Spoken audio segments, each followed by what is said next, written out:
ನನ್ನ ಮಾಧ್ಯಮ ಗೆಳೆಯರೇ, ಸಮಾರಂಭಕ್ಕೆ ಬಂದಿರತಕ್ಕಂಥ ಅತಿಥಿಗಳೇ, ನನ್ನ ಚಿತ್ರತಂಡದ ಎಲ್ಲ ಸಹೋದ್ಯೋಗಿಗಳೇ,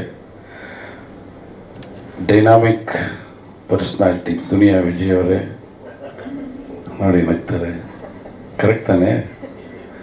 ಡೈನಾಮಿಕ್ ಪರ್ಸ್ನಾಲಿಟಿ. ಆ ಮಾರುತ ಟೈಟ್ಲು ಹೇಗೆ ಬಂತು ಅಂತ ಮಂಜಣ್ಣ ಕೇಳಿದ್ರು. ನೀವು ಬರೋವರೆಗೂ ಟೈಟ್ಲೇ ಬಂದಿರಲಿಲ್ಲ, ಅದು ಅವ್ರು ನೋಡಿದ್ಮೇಲೆ ಬಂತು ಅಂತ ಹೇಳಿದೆ ನಾನು.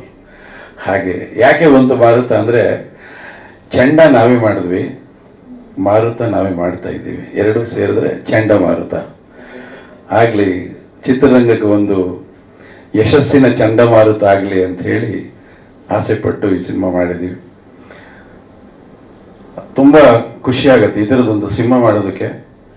ಯಾಕೆ ಅಂದರೆ ಕೆ ಮಂಜು ಅವರು ಬಹಳ ವರ್ಷಗಳಿಂದ ಕನ್ನಡ ಚಿತ್ರರಂಗಕ್ಕೆ ಅವ್ರದ್ದೇ ಆದಂಥ ಕೊಡುಗೆಯನ್ನು ಕೊಟ್ಟಿದ್ದಾರೆ. ಹಲವಾರು ಕಲಾವಿದರುಗಳನ್ನು ಪರಿಚಯ ಮಾಡಿಕೊಟ್ಟಿದ್ದಾರೆ, ಹಿರಿಯ ಕಲಾವಿದರುಗಳ ಜೊತೆಲಿ ಕೆಲಸ ಮಾಡಿದ್ದಾರೆ, ಸಿನಿಮಾ ಮಾಡೋದ್ರ ಮುಖಾಂತರ ಸಂದೇಶಗಳನ್ನು ಕೊಟ್ಟು ಚಿತ್ರಗಳನ್ನು ಮಾಡಿದ್ದಾರೆ. ಅದೇ ರೀತಿ ರಮೇಶ್ ಯಾದವ್ ಅವರು ಬಹಳಷ್ಟು ಅಂದರೆ ಎಲ್ಲ ಕಲಾವಿದರ ಜೊತೆ ಅವರು ಕೆಲಸ ಮಾಡಿದ್ದಾರೆ, ಬಹಳಷ್ಟು ಯಶಸ್ವಿ ಚಿತ್ರಗಳನ್ನು ಮಾಡಿದ್ದಾರೆ. ಮಂಜಣ್ಣನ ಜೊತೆಯಲ್ಲಿ ನಾನು ಆಲ್ರೆಡಿ 2 ಸಿನಿಮಾ ಮಾಡಿದ್ದೀನಿ, ನನಗಿದು 3ನೇ ಸಿನಿಮಾ. ರಮೇಶ್ ಯಾದವ್ ನನಗೆ ಚೆನ್ನಾಗಿ ಪರಿಚಯ ಇದ್ರೂ ಕೂಡ ಸಿನಿಮಾ ಮಾಡೋಕ್ಕಾಗಿರಲಿಲ್ಲ, ಆದರೆ ಅವರು ನನ್ನ ಅಭಿಮಾನಿ. ನನ್ನ ಯಾವುದೇ ಚಿತ್ರ ಬಿಡುಗಡೆ ಆದರೂ ಕೂಡ ಮೊದಲನೇ ದಿನ ಮೊದಲ ಪ್ರದರ್ಶನ ನೋಡಿ ನನಗೆ ಮಧ್ಯಾಹ್ನ 1:00 ರಿವ್ಯೂ ಕೊಡ್ತಾ ಇದ್ರು. ಅಂದರೆ ಪರ್ಫೆಕ್ಟಾಗಿ ಚೆನ್ನಾಗಿದ್ರು ಹೇಳ್ತಿದ್ರು, ಚೆನ್ನಾಗಿಲ್ಲ ಅಂದ್ರೂ ಹೇಳ್ತಿದ್ರು. ನಮ್ಗೆ ಅವಾಗೆಲ್ಲ ರಿವ್ಯೂ ಬರ್ತಾ ಇದ್ದಿದ್ದು ಭಾನುವಾರ, ಪೇಪರ್ಗಳಲ್ಲಿ ನೋಡ್ತಿದ್ವಿ ರಿವ್ಯೂ ನಾವು. ಅವರು ಮಧ್ಯಾಹ್ನನೇ ಕೊಟ್ಬಿಡೋರು ಅಂತ ಒಳ್ಳೆ ನನ್ನ ಫಾಲೋಯರ್ ಮತ್ತು ಅಭಿಮಾನಿ. ಈ 2 ದಿಗ್ಗಜರು ಸೇರಿ ಒಂದು ಹೊಸ ಸಂಸ್ಥೆಯನ್ನು ನಿರ್ಮಾಣ ಮಾಡಿ ಈಶಾ ಪ್ರೊಡಕ್ಷನ್ಸಲ್ಲಿ ಒಂದು ಸಿನಿಮಾ ಮಾಡಬೇಕು ಅಂತ ನಿರ್ಧಾರ ಮಾಡಿ ನನ್ನನ್ನು ಆಯ್ಕೆ ಮಾಡ್ಕೋತಾರೆ ಮೊದಲವರು. ಅದೇ ಆಶ್ಚರ್ಯ ನನಗೆ. ಖುಷಿ ಆಯಿತು ನೀವು ಈ ಸಿನಿಮಾ ಮಾಡೋದಕ್ಕೆ ನನಗೆ ಅವಕಾಶ ಕೊಟ್ಟಿದ್ದಕ್ಕೆ. ಬಟ್ ಒಳ್ಳೆ ವಸ್ತು ತಗೊಂಡಿದ್ದೀವಿ, ಭಾಳ ಒಳ್ಳೆ ವಸ್ತು ಬಗ್ಗೆ ಆಮೇಲೆ ಹೇಳ್ತೀನಿ. ಶ್ರೇಯಸ್ ಬೃಂದ ಹೌದು, ಅದು ಉಚ್ಚಾರಣೆಯಲ್ಲಿ ಒಂದೊಂದ್ಸಲ ಹಾಗೆ ಬರುತ್ತೆ. ಅವರು ಒಂದ್ಸಲ ಸರ್ ನನ್ನ ಹೆಸರು BRINDA ಆಯ್ತಮ್ಮ, ಬೂ ರಾವತ್ತು ಅಲ್ಲ ಸರ್, ಒಟಸುಳ್ಳಿ ಅಂತೆ, ಆಯ್ತಮ್ಮ. ಅವ್ರು ನನಗೆ ಹೇಳ್ಕೊಟ್ರು. ಒಳ್ಳೇದು, ಕನ್ನಡದ ಜ್ಞಾನ, ಅಕ್ಷರದ ಜ್ಞಾನ ಎಲ್ರಿಗೂ ಇರೋದು ಬಹಳ ಒಳ್ಳೇದು. ಅದು ಇದೊಂದು ಭಿನ್ನವಾದ ಚಿತ್ರ. ಈ ಚಿತ್ರದಲ್ಲಿ ನಾವು ಏನು ಹೇಳ್ತೀವಿ ಅನ್ನೋದು ಬಹಳ ದೊಡ್ಡ ಮಾತು ಹೇಳೋದಕ್ಕಿಂತಲೂ ಸರಳವಾಗಿ ಒಂದು ಮಾತು ಹೇಳ್ತೀನಿ. ಪೋಷಕರೇ ನಿಮ್ಮ ಮಕ್ಕಳ ಬಗ್ಗೆ ಎಚ್ಚರ ಇರಲಿ, ಅವರ ಚಲನವಲನಗಳ ಬಗ್ಗೆ ನಿಗಾ ಇರಲಿ, ಅವರ ಕೈಯಲ್ಲಿರ್ತಕ್ಕಂಥ ಮೊಬೈಲ್ ಚಟುವಟಿಕೆಗಳ ಬಗ್ಗೆ ನಿಮಗೆ ತಿಳಿದಿರಲಿ. ನೀವೆಷ್ಟೇ ಬ್ಯುಸಿಯಾಗಿದ್ರೂ ವಾರಕ್ಕೊಮ್ಮೆ ಆದರೂ ಸಮಯ ಬಿಡುವು ಮಾಡಿಕೊಂಡು ಅವರ ಜೊತೆಯಲ್ಲಿ ಕಾಲ ಕಳೆಯಿರಿ. ಅವರ ಮನಸ್ಸಿನ ಆಸೆಗಳು, ಬಯಕೆಗಳು ಎಲ್ಲವನ್ನು ಹಂಚಿಕೊಳ್ಳಿ. ಯಾಕೆಂದ್ರೆ ಮಕ್ಕಳು ನಿಮ್ಮ ಸ್ವತ್ತು, ಅದೇ ಮಕ್ಕಳು ಈ ದೇಶಕ್ಕೆ ಸಂಪತ್ತು. ಇದೇ ಈ ಚಿತ್ರದ 4 ಸಾಲುಗಳು.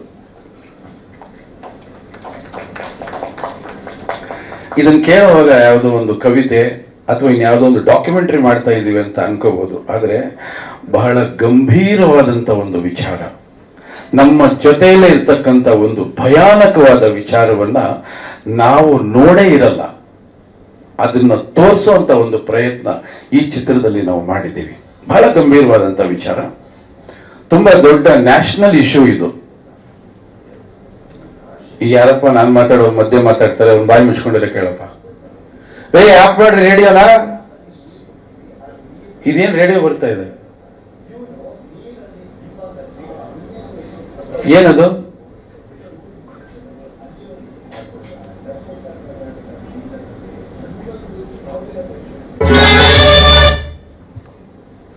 ಶುಭವಾಗಲಿ ನಿಮ್ಗೆಲ್ಲ. ತುಂಬಾ ಒಂದು ಗಂಭೀರವಾದ ವಿಚಾರವನ್ನ ತಗೊಂಡು ಸಿನಿಮಾ ಮಾಡ್ತಾ ಇದ್ದೀವಿ. ಈ ಸಿನಿಮಾ ಮಾಡುವಂತ ಸಂದರ್ಭದಲ್ಲಿ ಈ ಗಂಭೀರವಾದ ವಿಚಾರ ಅನ್ನೋದೇನಿದೆ ಅದೊಂದು ಗಟ್ಟಿಯಾದ ಬಂಡೆ ಇದ್ದಾಗಿದೆ ನಮ್ಮ ಸುತ್ತ ಈ ಸಮಾಜದಲ್ಲಿ. ಆ ಬಂಡೆನ ಸೀಳುವಂತ ಒಂದು ಗಟ್ಟಿ ಪಾತ್ರ ಒಂದು ಸೃಷ್ಟಿ ಆಯಿತು. ಅದಕ್ಕೆ ಒಂದಷ್ಟು ಕಲಾವಿದರ ಲಿಸ್ಟ್ ಆಯಿತು. ಮಂಜಣ್ಣವ್ರು ಯಾರ್ಯಾರು ಹೆಸರೆಲ್ಲ ಕೊಟ್ಟರು. ಸಮಾಧಾನ ಆಗಲಿಲ್ಲ ನನಗೆ. ಸರ್, ಒಬ್ಬ ಗಟ್ಟಿಗ ಬೇಕು ಸರ್ ನನಗೆ ಅಂದೆ. ಗಟ್ಟಿಗ ಬೇಕು ಅಂದ ತಕ್ಷಣ ಅವ್ರು ತಕ್ಷಣ ಹೇಳಿದ್ದು, ಸರ್ ದುನಿಯಾ ವಿಜಯ್ ಅವ್ರನ್ನ ನಾವು ಕೇಳೋಣ ಸರ್ ಅಂತ, ದಯವಿಟ್ಟು ಕರ್ಕೊಂಬನ್ನಿ ಸರ್, ಕರೆಕ್ಟ್ ಆಗಿದೆ ಅಂತ ಹೇಳಿದೆ. ಆಮೇಲೆ ಹೋಗಿ ಸರ್ ಹತ್ರ ಮಾತಾಡಿ, ಅದು ನೀವು ಬಂದ್ಮೇಲೆ ಮೈಕಲ್ಲಿ ಹೇಳಿ ಸರ್, ನನಗೆ ಎಷ್ಟು ಗೊತ್ತು ಅಷ್ಟು ಮಾತ್ರ ಹೇಳ್ತೀನಿ, ಗೊತ್ತಿರದೇ ಇರೋದಲ್ಲ ನಾನು ಹೇಗೆ ಹೇಳಿ.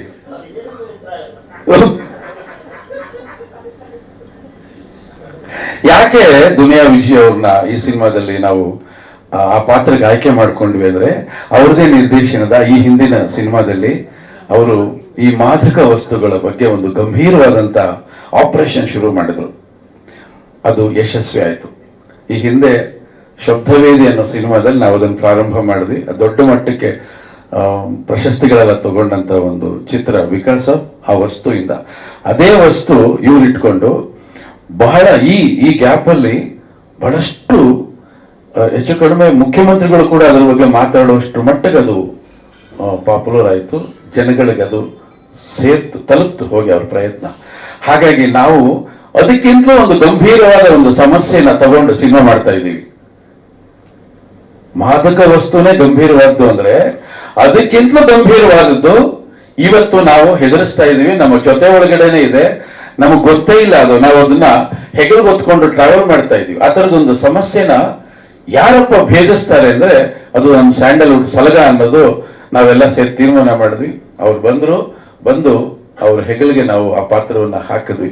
ಬಹಳ ಅದ್ಭುತವಾಗಿ ಬೇರೆ ಚಿತ್ರಗಳಲ್ಲಿ ಇರ್ತಕ್ಕಂಥ ಬಾಡಿ ಲ್ಯಾಂಗ್ವೇಜು ನಾವು ವಿಜಯ್ ಅವರನ್ನ ಈ ಸಿನಿಮಾದಲ್ಲಿ ನೋಡಕ್ಕಾಗಲ್ಲ. ಆದ್ರೆ ಅವರು ಆ ಪಾತ್ರದ ಉದ್ದಕ್ಕೂ ಅವ್ರನ್ನ ತೊಡಗಿಸ್ಕೊಂಡಂತ ರೀತಿ ಇದೆಯಲ್ಲ, ಅದು ಅದ್ಭುತವಾಗಿದೆ.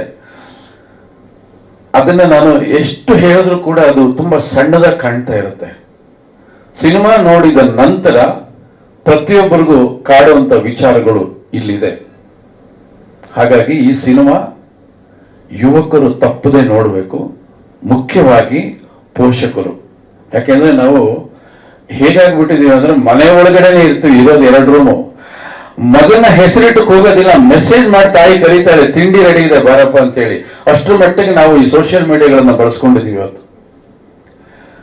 ಅದರಿಂದ ಆಗ್ತಕ್ಕಂಥ ದುಷ್ಪರಿಣಾಮ ಏನು ಅನ್ನೋದು, ಎಂತ ಕೆಟ್ಟ ಪರಿಣಾಮ ಆಗ್ತಾ ಇದೆ.